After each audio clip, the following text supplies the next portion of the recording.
Basri mengatakan bahwa kurang lebih terdapat 15 menteri dalam Kabinet Indonesia Maju Kim yang tengah berencana untuk hengkang meninggalkan Presiden Joko Widodo Jokowi.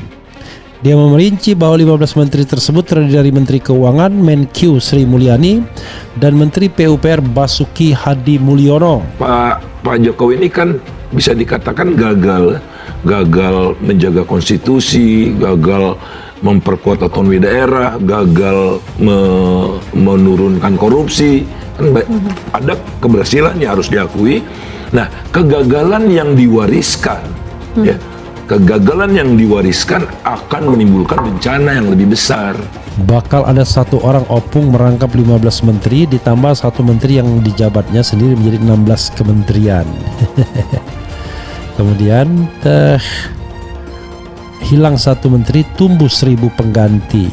Iya ya, banyak orang yang pengen jadi menteri ya, terutama orang-orang yang tidak berintegritas ya. Menteri-menteri PDI Perjuangan 5, ya 8, Menteri PKB 2, 10, Menteri P3 saya tidak masukkan karena Menteri P3 Bappenas ini kan udah berlawanan dengan pengurus P3 sekarang. Ada kemungkinan 15 menteri mengundurkan diri. Ini disampaikan oleh Faisal Basri. Soal kebenarannya ayo kita cek sama-sama, tapi bagaimana kita dulu bicara tentang logikanya. Nah, jadi justru selesai di sini kita coba untuk membangun yang baru lagi dan betul-betul membangun, jangan sampai terulang lagi setiap 5 tahun begini. Ini pembelajaran yang besar buat bangsa ini.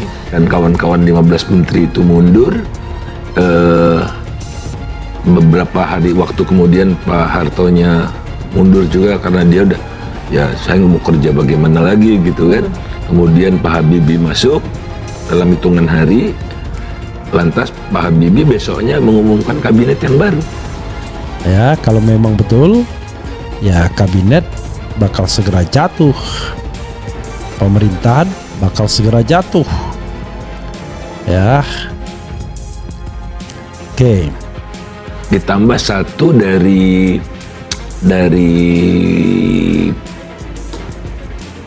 Nasdem. Dari Nasdem. Ya, Ibu Siti ya. Kemudian saya lihat-lihat yang potensial juga karena beberapa pertimbangan gitu, Bu Retno, Pak Tashrif, Pak Tashrif, lupa lah, tapi kira-kira 15. Itu banyak dan itu juga lumayan memegang tonggak perekonomian juga di Indonesia gitu ya. Kabar 15 menteri Jokowi disebut-sebut bakal mundur.